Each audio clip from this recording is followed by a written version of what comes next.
here's a look at some creepy things you never noticed in classic Christmas movies. The Muppet Christmas Carol, one of the best and most entertaining adaptations of the classic Charles Dickens story, The Muppet Christmas Carol, is fun for the whole family. Well, with one exception. The Ghost of Christmas Past, which is right out of a Japanese horror movie. When Scrooge pulls back the curtains on his lavish four-poster bed, he's met by a semi-transparent child with a creepy high-pitched voice.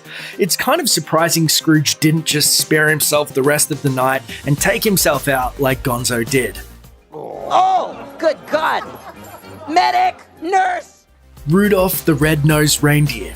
There are so many things wrong with this one, it's hard to know where to start. But for those playing at home, here's the checklist of sadness and horror.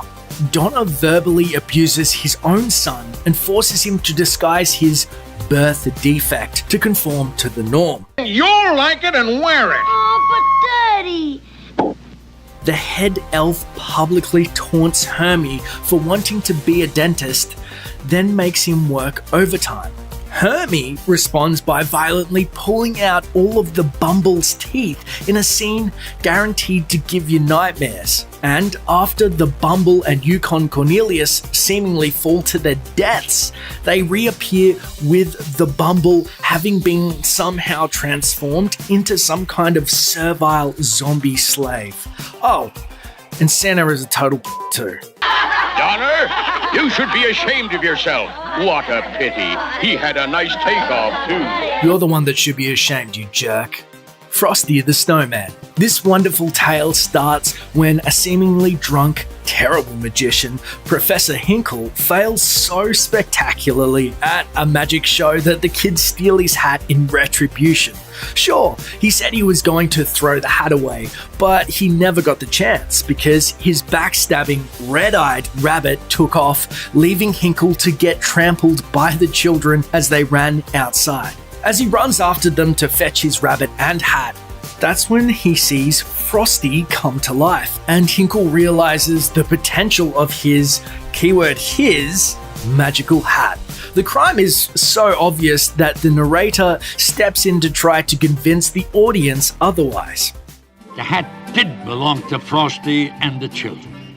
That point must be made very clear. But that's hardly going to hold up in a court of law. Sure, Hinkle goes on to literally murder Frosty in front of little Karen, but how would you feel if someone stole a winning lottery ticket out of your hand at the exact moment you realized you hit the jackpot? Come on now.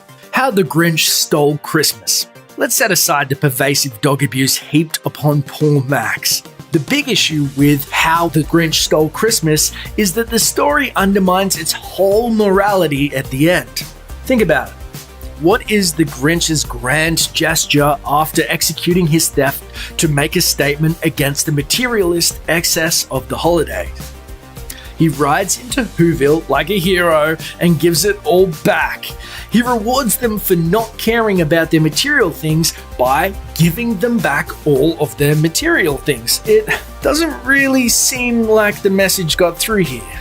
Speaking of which, A Charlie Brown Christmas. At the start of A Charlie Brown Christmas, Charlie is disgusted by the ornaments on Snoopy's doghouse because they represent the commercialization of Christmas.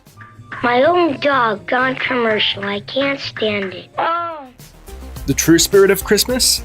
Charlie's sad tree, which everyone hates and mocks right up until Charlie gives in to that commercialization and decorates it with Snoopy's store-bought ornaments. Then everyone loves it.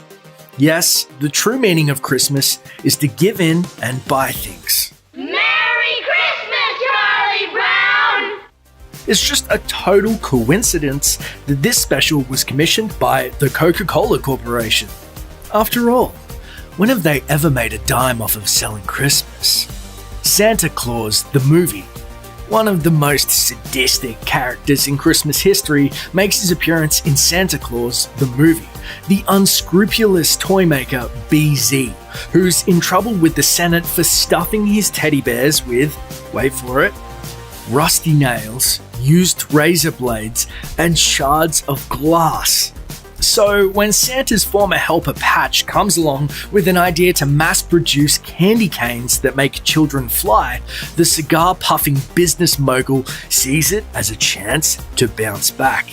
BZ then maxes out the creeper meter when 10-year-old Joe discovers that the new bunch of candy canes causes explosions.